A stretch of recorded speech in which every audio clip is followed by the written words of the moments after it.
Alright, welcome to another AQA A-level chemistry video. It's been quite a while, I know, since I did my last video. Pretty much what happened is I've died, and now I'm back. So today I'm going to be making a video on the Born-Haber cycle calculations. The last video that I did would have been on the Born-Haber cycle. I talked about the different types of Born-Haber enthalpy calculations. I talked about different types of enthalpies and why they're important and how they're used to form a Born-Haber cycle. I explained what Born-Haber cycles are, why they're useful, and how they kind of relate to Hess cycles. I think they're really good to know if you want to answer these calculations I'm going to go through today. They're not just pointlessly done. You have to know where you have to know what the structure of a Born-Haber cycle to in your exam. They'll give you examples. You need to fill out the table, but more importantly, I think when you're doing the calculation questions and they don't give you a Born-Haber cycle, I'd still do the Born-Haber cycle. You don't have to go through every single, like saying, it's going from Ca solid to Ca gas, but just showing an arrow to allow yourself keep up with numbers that you have, and it makes it much easier when you're actually doing the subtraction at the end, what number you're taking away from what, and I think it makes it much easier. But enough of me waffling. Now I'm gonna go straight into the video. So calculations for Born-Haber cycles. So a Born-Haber cycle can be used to calculate any of the enthalpy changes involved in it, as long as you measured the rest. So lattice enthalpy. So to calculate a lattice enthalpy from the Born-Haber cycle, you treat it like a, sorry about that. You guys know that I always forget to turn it off. To calculate a lattice enthalpy from the Born-Haber cycle, you treat it like a large Hess cycle. One root to the products is the enthalpy of formation, which is just the direct arrow that you see at the bottom left of your Born-Haber cycle. Would have just been straight from your reactant straight to your product. The other root is the sum of every other enthalpy change. You can rearrange this to find the lattice enthalpy. And then it's pretty straightforward once if you know what a Born-Haber cycle looks like I said in my previous video. In fact, probably leave a link to the Born-Haber cycle in the description. So pretty much the previous video. But all let's talk about here is that if you know the Born-Haber cycle enthalpy of formation, or they want you to work out the enthalpy of formation, they'll always give you enough information to work out an enthalpy, because they'll have all the other enthalpies are bar one, and it'll be formed in a way that if you look at it, if you draw the graph, in fact, if they don't produce a graph for you, but they give you enough information to draw the graph, I suggest you don't have to do the full graph and just do arrows like this. Say, oh, sorry, that doesn't work, but you get my point here, saying this is one thing, one value here, another value here, and it'll be the same on this side here. That, let's say it's like that, for example. It's not going to be like that, but you get my point, right? And you want you to work out what, say, that value x is, right? You have enough information because you know what this is.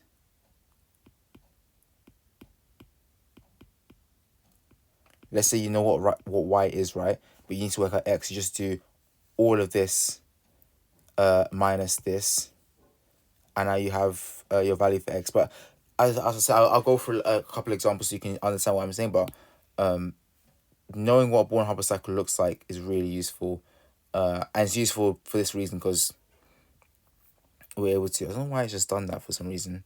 That was just weird. Yeah. So knowing Born-Haber cycles are useful to us because it allows us to work out the other enthalpies, especially the enthalpy of formation, because we just rearrange our equations.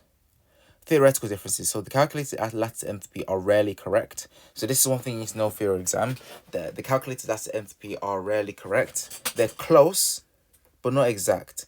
And there's reasons for this, because this is because the ionic model is what when you're looking at some of these theoretical examples, the theoretical examples are using the perfect ionic model, and the ionic model assumes that ions are perfect spheres and have even charge distribution and have point charges.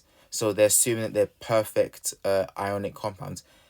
But this isn't the case. Ions usually have some degree of covalent bonding in them, And when you have some covalent bonding, it means that your experimental value that you'll see is actually higher than the theoretical difference, i.e. your enthalpy, your enthalpy change of, for example, let's say your enthalpy of lattice dissociation may be a bit higher in the experiment than you would have expected, and that's because of the covalent bonding. And I'm going to explain why that is. So positive ions can be said to polarize negative ions, right? And if they cause distortions of the charge clouds, they can pull electrons to one side of the ion. Some people may understand it's a bit like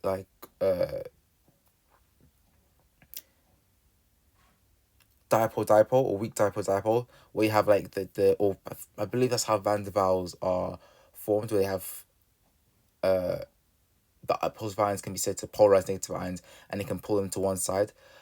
Don't quote me on that, but that is essentially, if you understand very weak covalent bonds, this is how very weak covalent bonds happen, where they distort the charge clouds and they can pull electrons to one side of the ion, right? But the fact of that is, you don't need to necessarily know this. You don't need to know this part here for your exam. But all you need to know is that there's some sort of covalent character there. So there is in fact a spectrum between ionic and covalent bonding. This is the part that's important when you're answering a question. They'll ask you a question along the lines of why is the experimental value higher than the theoretical value, and that's because there's some covalent character in the compound as well as ionic bonding. It would be mostly ionic bonding, but there'll be some covalent character there to give you a higher value than you normally would. And if the lattice enthalpy you calculate is very different from the experimental value, that's a hint that there's a relatively large degree of covalent bonding. So if the experimental value is very close to the theoretical value, it means there's very little covalent bonding, or very little covalent character within that molecule, as you say. Whereas if there's a major difference, maybe not double, but like let's say 1.2 times more, right? Than you'd expect, then that's because of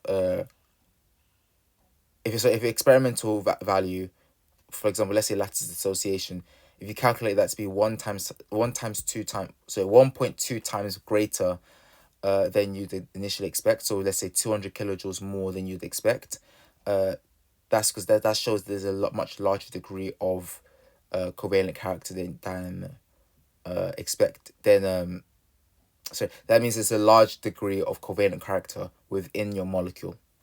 There you go. So I was getting a bit muddled with my words there, but all it means that the greater the difference, the higher your value is from the normal. It means there's a greater deal of covalent character. That's all it means. They're relative to one another. Advanced uses of Born-Haber cycles. So you can use a Born-Haber cycle to calculate enthalpies of hydration or solution. So this is another equation that you need to know. By the way, if there's anything that you didn't find clear, leave a comment in the description, and I'll try and reword it again, because I can understand that might be confusing some people with what I'm saying. So anything that you can just say, you can be negative. You need to just say what you need to say, and I'll take it on board. But hopefully this made sense to you. I'll just continue this. So advanced uses of Born-Haber cycle. So you can use a Born-Haber cycle to calculate enthalpies of hydration or solution. So this is another calculation that they expect you to know. So enthalpy of hydration. The enthalpy of hydration is the enthalpy change when 1 mole of a gaseous ion dissolves to form 1 mole of aqueous ions. The enthalpy of solution is an enthalpy change when 1 mole of a solid crystal is dissolved in a large excess of solvent. So enthalpy of solution, right, is the whole process of enthalpy of lattice dissociation plus enthalpy of hydration. That's like the whole step of it. So enthalpy of solution is, and first of all, enthalpy of lattice dissociation. So we know that enthalpy of lattice dissociation is the enthalpy change when 1 mole of a crystal is dissolved to form 1 mole of gaseous ions. And then enthalpy of hydration is the enthalpy change when 1 mole of gaseous ions is dissolved completely to form 1 mole of aqueous ions. So when you put 1 and 2 together, put them both together, first of all, lattice dissociation to form the gaseous ions from the crystal, and then the second part, which would be the enthalpy of hydration for each ion, to get aqueous ions. So there's an equation that you need to know, and I left it here. The enthalpy of solution is equal to the enthalpy of lattice dissociation plus the sum of enthalpy of hydrations. This little this is here. This is sigma, capital sigma, which means, if you know maths, that just means sum. And that's what I've just done there. So it's just the reason I did that, because it'll be, if you have, for example, magnesium chloride, right? You need to know the enthalpy of hydration for magnesium. First of all, the lattice association of magnesium chloride would be one thing, but then enthalpy of magnesium, so enthalpy of hydration of magnesium is different to the enthalpy of hydration of a chloride ion. So you have to add those together, and then they'll both be negative, because you're forming bonds. The enthalpies will be exothermic. Yes, because you're forming bonds with water when you dissolve it, because they're ions, of course. So, and water is very polar. So when you're bond forming, you're releasing energy, so they'll be negative. So this value here will be negative, and this will be positive, because lattice association requires energy to be put in. Breaking bonds is endothermic, because you require energy to break bonds. I don't know why it says Bond-Hager, I don't know why this says Bond-Hager, for example, but it's meant to be Born-Haber cycle. But anyway, so you can clearly tell what that means anyway. But hopefully everything up until that point made sense. I'm going to now talk about the Born-Haber cycle. So you can draw a cycle involving only the enthalpies of hydration, solution, and lattice formation. So this is an example of a Hess cycle of enthalpy of solution, right? So I've got the example I have here is sodium chloride. Now, enthalpy of the enthalpy of solution, which is the direct process. Think of that. Think of it, if you're thinking about enthalpy of formation, right? Will be one direct arrow going from the reactants to the products. That's kind of what the enthalpy of solution is. Now, whenever you're doing any of these, there's many more examples here, right? There's few for AQA A-level chemistry, but whenever you're doing any example, there's always going to be some straightforward example. But by this point now, hopefully you understand, in chemistry, this isn't really, sorry, I don't know why that happened. This is never just like by itself. It's always you very rarely get, or say very rarely, there are examples of just one step reactions, but it's always more time is more about one or two step processes that lead to that one step. So here, enthalpy of salvation, or using a solvent in this case, but you guys understand that as enthalpy of solution will be the direct process from going sodium chloride solid as a crystal straight into sodium and chloride ion aqueous ions. So the first step here will be this, represented by delta H1, is the lattice dissociation enthalpy. So that's the enthalpy change when you're forming sodium and gaseous sodium chloride ions dissociated from the sodium chloride crystal. And by the way, they might not just ask for the definition of lattice dissociation. They may specifically ask for saying, I want the definition for the lattice dissociation enthalpy of sodium chloride. And in that case, you say the exact same thing, but just think of a way to incorporate sodium chloride in that answer. So the definition for the enthalpy of the lattice dissociation of sodium chloride would be just saying it's the enthalpy change when sodium and chloride, gaseous sodium and chloride ions are formed from the dissociation of a sodium chloride crystal lattice. So lattice dissociation enthalpy is here, and I formed the sodium and chloride, gaseous sodium chloride, gaseous chloride and sodium ions, and now the enthalpy of hydration, where we dissolve our compound in a solvent. So we dissolve our gaseous ions in a solvent, which would be probably water, to form sodium and chloride aqueous. See, there's change in state here, going from gaseous to aqueous. and enthalpy is required so energy is released when sodium ions would interact with the O2 minus ion in water, because remember, water is is a polar compound, right? Oh, sorry about that.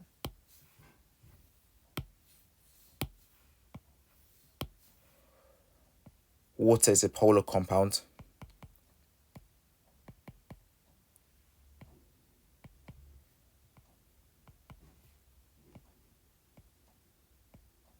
This would be double because it's got two partially positive atoms. It's bonded to two partially positive atoms. So the sodium ion would be attracted to this partially negative oxygen atom here, and the chloride ions will be attracted to these partially positive hydrogen ions here. But hopefully this makes sense. Why this would be why the enthalpy of hydration would be negative, and hopefully this entire Hess cycle would be negative. So delta H3 is equal to delta H1 plus delta H2 in this example. All right, so I've just finished the content now, so I'm gonna do 11 minutes worth of questions. I've got the mark scheme on another page. I haven't looked at them yet, but I just left it there because I want to try and show you how I would do it once I've done these questions. So I'm going to show you what the questions are. Don't answer them just yet. So if you need to pause the video as I'm going through this, then do so. But I want you to pause the video now and try and answer the questions. You give yourself 11 minutes. I'm going to do start a timer. So I'm going to assume that you've paused the video and try to answer those questions. Okay, I've seen that you've tried to answer this question. I'm going to start a timer now of 11 minutes. I'm going to try and answer these questions. So, how I would go about this. So, the statement term enthalpy change. I say it's the internal energy. Internal energy, I can just say heat, right? I can just say heat. The heat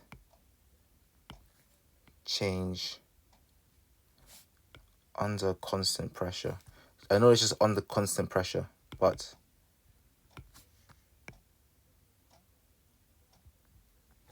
something along those lines. Actually, it might be internal energy, actually. Heat change. No. Something, you always heat something in it. So heat change under constant pressure. This part is very important. That's very important. But obviously heat change is also, it's only one mark, and it's all needed for you to get the mark. But we'll see when we go to the mark scheme. Alright, so figure below shows the incomplete Born Haber cycle. And then I guess they just want you to complete it out. Complete the figure by writing formula including state symbols. Okay, you already know what to do here. This is always going to be the enthalpy of formation, so this is going to be under standard conditions. So CO2 is going to be under standard conditions. That's not a surprise to me. So that can just stay as it is. But it means that this calcium gas, that's not standard conditions. So this means that this was calcium solid. Remember, enthalpy of formation is the enthalpy change when you form 1 mole of solid from 1 mole of its elements under standard conditions. Here I'd say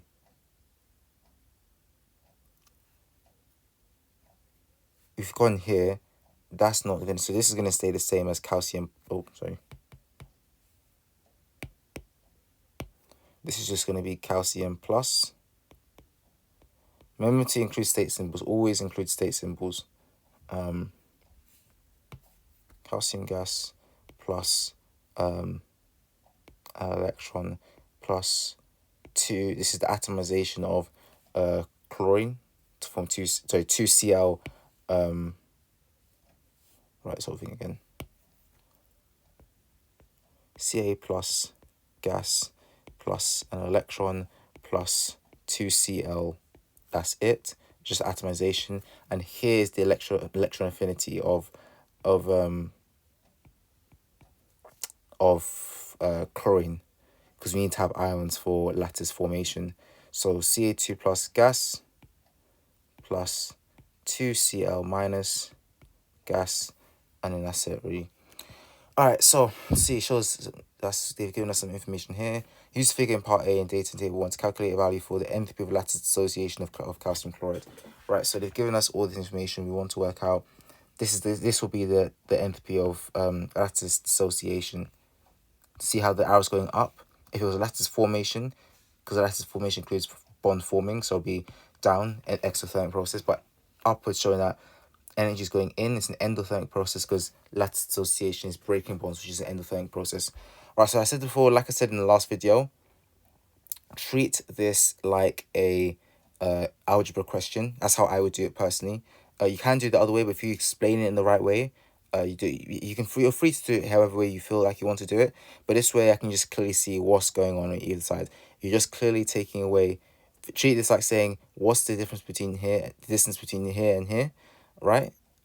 And that's just saying you're taking away this from all of this, right? This whole thing here.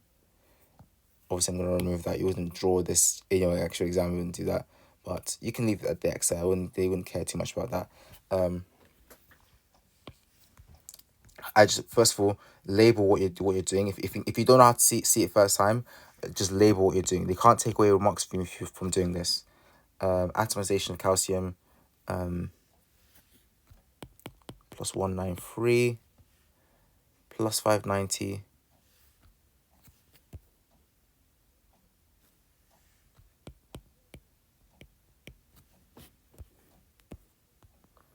Secondization is plus 150. So atomization of chlorine is 121, but be careful because that's just one chlorine atom. We have two chlorine atoms here. It's Cl2, so there's two of these here. So we actually 2 by 121, which is 242. So it's plus 242 kilojoules per mole here, and it's the same principle when we're doing the electron affinity of chlorine. There's two chlorine atoms that we're doing electron affinity here, so it's actually 2 by minus 364. So it'll be the enthalpy of lattice dissociation. I'm going to come back. I realized I've just explained a lot. So how much time have we got left? 5.5 minutes left. I'm just going to try and first I'm just going to try and answer the question, and I'll come back to that. Usually you have enough time to do that, but I've been talking a lot for the sake of explaining it. So I'll just go into to show you what I mean. You treat this like 795. We make all of the left side the positive. So 795 plus 193. Treating 795, 193, 590, 242.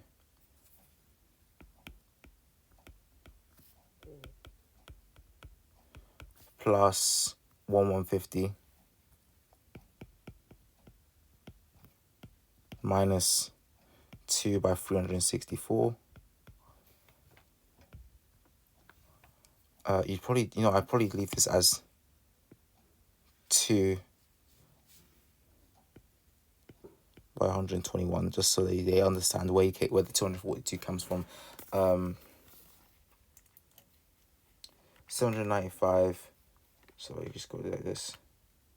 795 plus 193 plus 590 plus 242 plus 150 2970 minus 728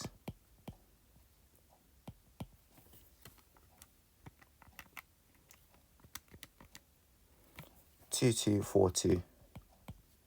Okay, I'll come back to this question so I can show you what I mean, because obviously in the real exam I wouldn't be talking this much, but let's just go. So given equation including state symbols to represent the process that will occur when enthalpy of solution of magnesium chloride is measured. So it just be enthalpy of solution, right? So going from our crystal MgCl2 solid straight into Mg2 plus aqueous, or straight to gas and then aqueous, but this is the whole process as I said before when I did that part, plus 2Cl minus aqueous. Use your answer to part D and the data in table 2 to calculate value for the enthalpy of solution of magnesium chloride. The enthalpy of solution of magnesium chloride is equal to enthalpy of lattice dissociation of magnesium chloride plus the sum of the enthalpy of formation. So it's that sum of the enthalpy of hydration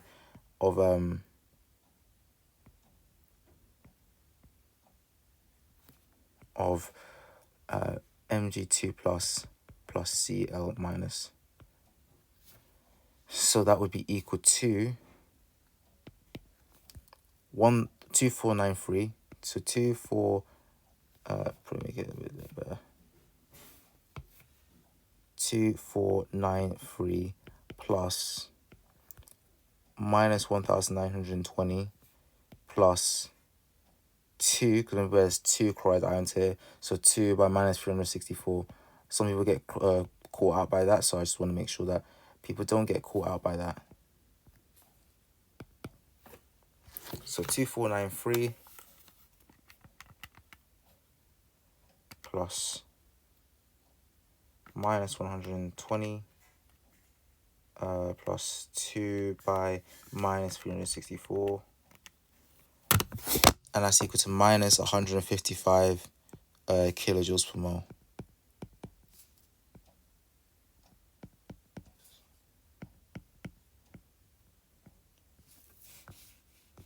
Alright, how much time have I got left now? 1 minute and 10 seconds. Okay, I'll just go do this real quick. So just why this value is less exothermic than Mg2 plus. So the enthalpy of hydration of Ca2 plus is that. That's why the value is less exothermic. It should be because Ca2 plus is a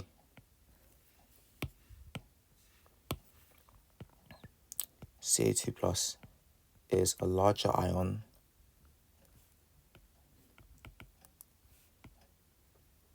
with a lower charge density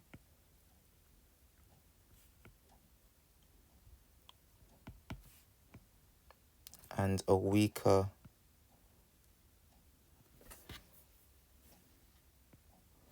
electrostatic attraction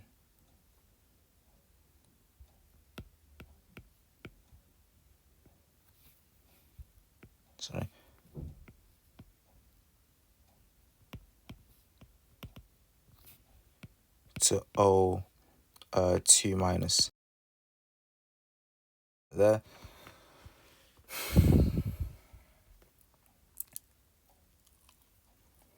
I feel for this question, you probably would have need to add some sort of equation to this. But I didn't have enough time to do it. Next time when I do this, I won't just talk. I'll just go straight through the answer. You know what? I'll just, for the sake of it, I'll just draw it here, but in green pen, just to show that the way you should do it.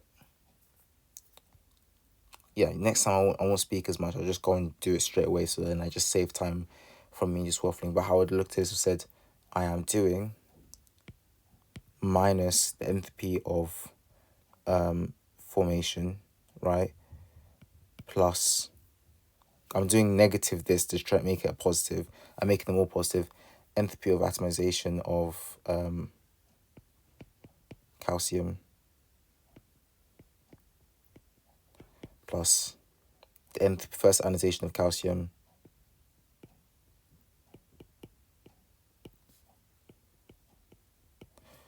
plus the second ionization energy of calcium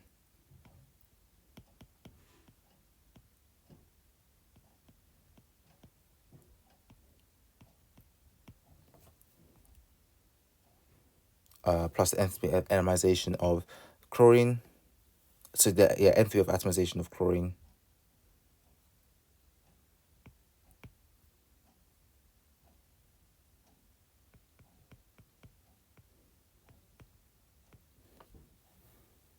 and then all of that would be minus. Sorry, this would have been 2, by the way. Surely you would have enough space to change that. My bad, sorry. plus 2 by enthalpy change of atomization of chlorine minus 2 by, I'll say minus 2 enthalpy of affinity, electron affinity of chlorine. And that just sums up everything that you've done. And so the examiner can't say, why did you change this to 795 instead of minus 795? I had to write this part here first. As I said before, I made that look really long, but you're just showing, all you're doing here is just showing what you're doing here. So I've just minus that to make it positive, so I can make it easier for me to answer this question. So that essentially all I'm doing is this minus all of this to get me this. And your enthalpy of lattice association here is being represented by X. That's all I'm doing here. And I've made it sound really complicated and complex, but all I'm doing is this 2 by minus 364. How much is that anyway? 2 by minus 364. I've just done 728 really, or minus 728 here. So I've treated it like 728. So I've just done 2,970 minus 728, right? And I know my value is meant to be positive, so I just make sure that the value is positive. So 2,970 minus 728 to get me 2,242. So all in one equation there. I just kind of done it here just to simplify a bit more down. But that is all I'm doing. And all here, I'm just representing what I have done so that there's no confusion about what I have said or why I've done something. But I'm going to go to the mark scheme and see what they have, they want me to say. So, the first one would have been, is the heat change or heat energy, or its energy is in bracket actually, but heat energy under constant pressure. So that would have been a mark. So M1 is Ca plus Cl2. Ca solid plus Cl2, that's fine. M2 Ca2 plus gas plus 2E minus.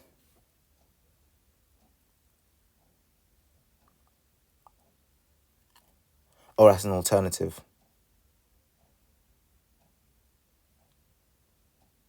Yeah, that's an alternative. Yeah, so you could have done it either way. I've done the alternative M2, so Ca plus gas plus an electron to form 2Cl gas. And then my last one would have been for M3 Ca2 plus gas plus 2Cl minus. That's 3 marks there. Part C. Well, the C is 2242, just to make sure.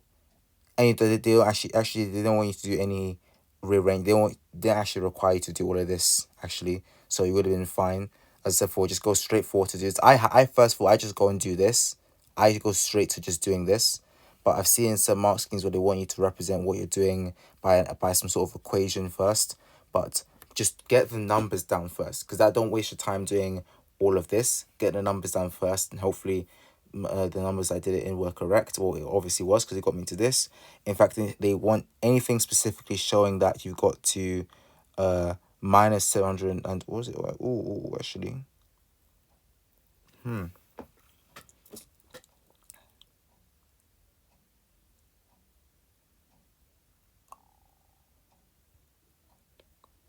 Well, I've got Mark 2 here, actually. I don't think I would have got Mark 1. Because I've got the correct answer, and I've done it in a different method, but they don't accept any other method according to this mark scheme here. So the mark scheme is always correct, so I'm not going to count my one as the correct way of doing it. Follow the mark scheme. So here they want you to actually just use the answers directly from... So they would want you to do 193 plus... so I'm going to put it like this because I don't like doing it. It's a massive... 193 plus 500 and... Where was the thing here? 193 plus 590 plus 1,150 plus 2 times by 121. They have done that though, haven't they?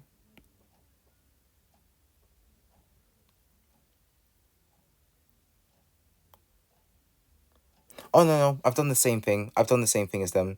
No, I have done the same thing. My bad. No, I have done the same thing. They just rearranged it. They haven't rearranged it yet. They've just done it on one. They've separated out their two equations.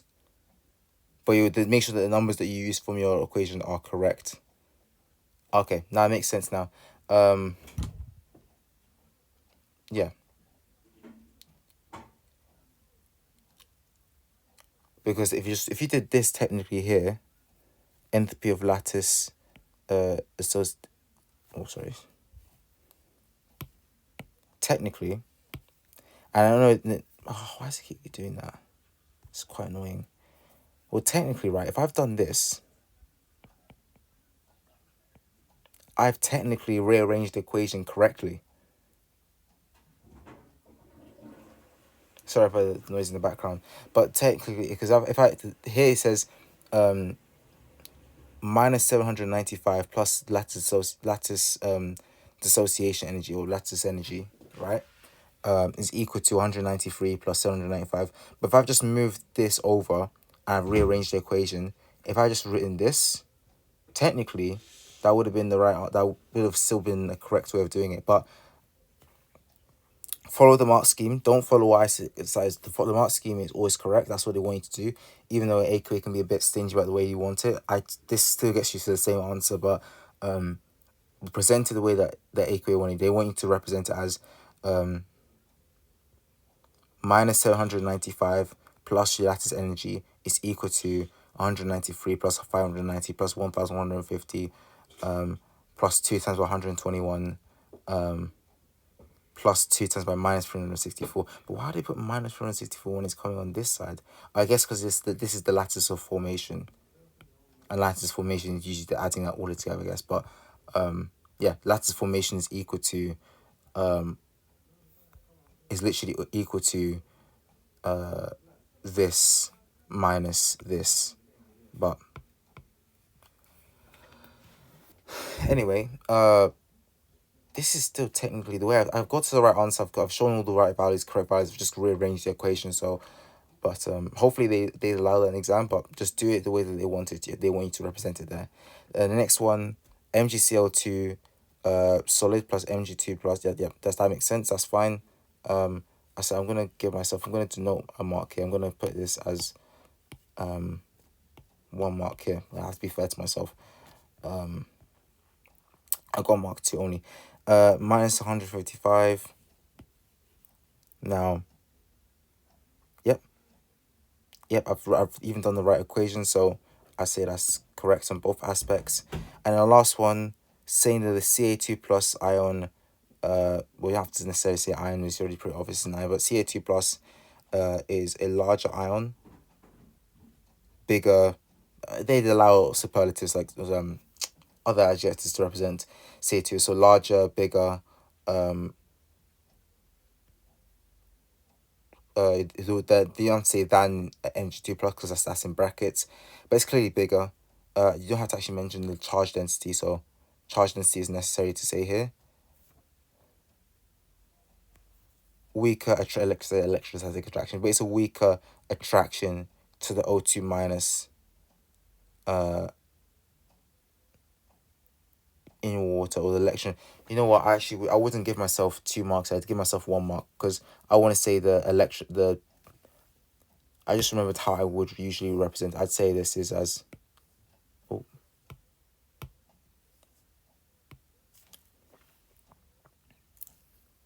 What I'd usually say is a weaker attraction to the partially negative oxygen atom on water, on the polar water molecule.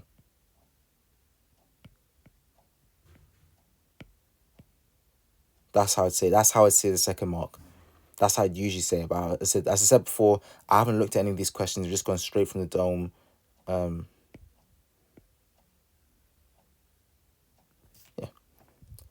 9 out of 11. I'm not gonna say 9/11. So what I have anyway. 1 mark there. Hopefully, this video was helpful. I'm just gonna cut now. So yeah, I'm tired.